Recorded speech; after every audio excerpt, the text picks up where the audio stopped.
Alice's Adventures in Wonderland. Chapter 1. Down the Rabbit Hole. Alice was beginning to get very tired of sitting by her sister on the bank and of having nothing to do.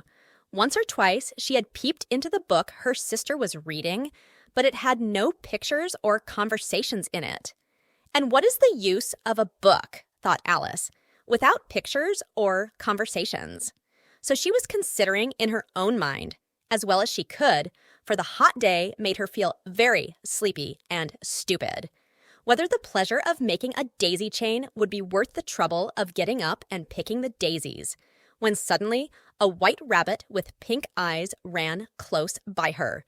There was nothing so very remarkable in that, nor did Alice think it so very much out of the way to hear the rabbit say to itself, "Oh dear! Oh dear! I shall be late!" When she thought it over afterwards, it occurred to her that she ought to have wondered at this, but at the time it all seemed quite natural. But when the rabbit actually took a watch out of its waistcoat pocket and looked at it and then hurried on, Alice started to her feet, for it flashed across her mind that she had never before seen a rabbit with either a waistcoat pocket or a watch to take out of it, and burning with curiosity, she ran across the field after it, and fortunately was just in time to see it pop down a large rabbit hole under the hedge. And another moment down went Alice after it, never once considering how in the world she was to get out again. The rabbit hole went straight on like a tunnel for some way, and then dipped suddenly down, so suddenly that Alice had not a moment to think about stopping herself before she found herself falling down a very deep well. Either the well was very deep, or she fell very slowly, for she had plenty of time as she went down to look about her and to wonder what was going to happen next. First, she tried to look down and make out what she was coming to, but it was too dark to see anything. Then she looked at the sides of the well and noticed that they were filled with cupboards and bookshelves. Here and there, she saw maps and pictures hung upon pegs. She took down a jar from one of the shelves as she passed. It was labeled orange marmalade, but to her great disappointment, it was empty. She did not like to drop the jar for fear of killing somebody underneath, so managed to put it into one of the cupboards as she fell past it. "Well," thought Alice to herself, "after such a fall as this, I shall think nothing of tumbling downstairs. How brave they'll all think me at home. Why, I wouldn't say anything about it, even if I fell off the top of the house," which was very likely true. Down, down, down. Would the fall never come to an end? "I wonder how many miles I've fallen by this time," she said aloud. "I must be getting somewhere near the center of the earth. Let me see. That would be 4,000 miles down, I think." For you see, Alice had learnt several things of this sort in her lessons in the schoolroom, and though this was not a very good opportunity for showing off her knowledge, as there was no one to listen to her, still it was good practice to say it over. "Yes, that's about the right distance. But then I wonder what latitude or longitude I've got to." Alice had no idea what latitude was, or longitude either, but thought they were nice, grand words to say. Presently she began again. "I wonder if I shall fall right through the earth. How funny it'll seem to come out among the people that walk with their heads downward. The antipathies, I think." She was rather glad there was no one listening this time, as it didn't sound at all the right word.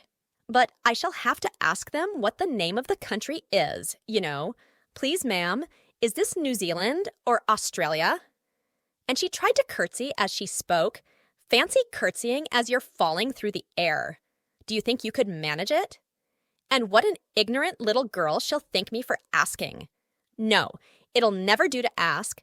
Perhaps I shall see it written up somewhere." Down, down, down. There was nothing else to do, so Alice soon began talking again. "Dinah'll miss me very much tonight, I should think." Dinah was the cat. "I hope they'll remember her saucer of milk at tea time. Dinah, my dear, I wish you were down here with me. There are no mice in the air, I'm afraid, but you might catch a bat, and that's very like a mouse, you know. But do cats eat bats, I wonder?" And here Alice began to get rather sleepy and went on saying to herself in a dreamy sort of way, "Do cats eat bats? Do cats eat bats? And sometimes, do bats eat cats?" For you see, as she couldn't answer either question, it didn't much matter which way she put it. She felt that she was dozing off and had just begun to dream that she was walking hand in hand with Dinah and saying to her very earnestly, "Now, Dinah, tell me the truth. Did you ever eat a bat?" When suddenly, thump, thump, down she came upon a heap of sticks and dry leaves, and the fall was over. Alice was not a bit hurt, and she jumped up onto her feet in a moment. She looked up, but it was all dark overhead. Before her was another long passage, and the White Rabbit was still in sight, hurrying down it. There was not a moment to be lost. Away went Alice like the wind, and was just in time to hear it say as it turned a corner, "Oh, my ears and whiskers, how late it's getting!" She was close behind it when she turned the corner, but the rabbit was no longer to be seen. She found herself in a long, low hall, which was lit up by a row of lamps hanging from the roof. There were doors all round the hall, but they were all locked. And when Alice had been all the way down one side and up the other, trying every door, she walked sadly down the middle, wondering how she was ever to get out again. Suddenly, she came upon a little three-legged table, all made of solid glass.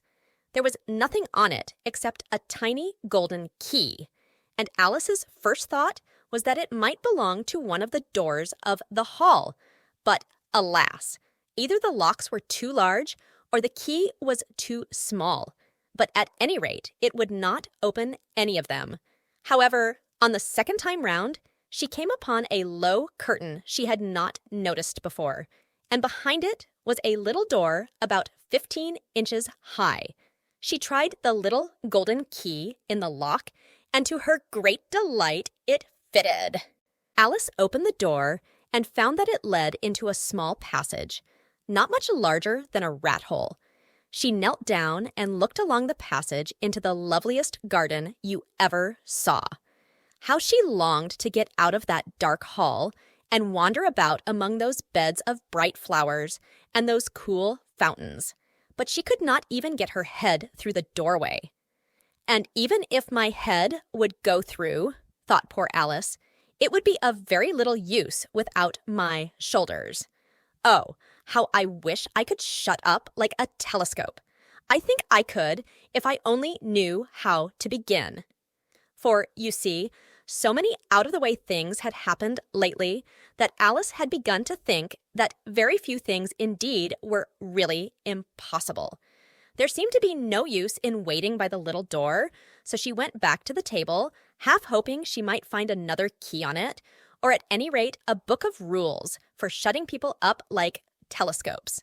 This time she found a little bottle on it, which certainly was not here before, said Alice, and round the neck of the bottle was a paper label with the words "Drink Me" beautifully printed on it in large letters. It was all very well to say "Drink me," but the wise little Alice was not going to do that in a hurry. "No, I'll look first," she said, "and see whether it's marked poison or not." For she had read several nice little histories about children who had got burnt and eaten up by wild beasts and other unpleasant things, all because they would not remember the simple rules their friends had taught them, such as that a red-hot poker will burn you if you hold it too long, and that if you cut your finger very deeply with a knife, it usually bleeds. And she had never forgotten that if you drink much from a bottle marked poison, it is almost certain to disagree with you sooner or later. However, this bottle was not marked poison, so Alice ventured to taste it, and finding it very nice, it had in fact a sort of mixed flavor of cherry tart, custard, pineapple, roast turkey, toffee, and hot buttered toast. She very soon finished it off. "What a curious feeling," said Alice. "I must be shutting up like a telescope." And so it was indeed. She was now only 10 inches high, and her face brightened up at the thought that she was now the right size for going through the little door into that lovely garden.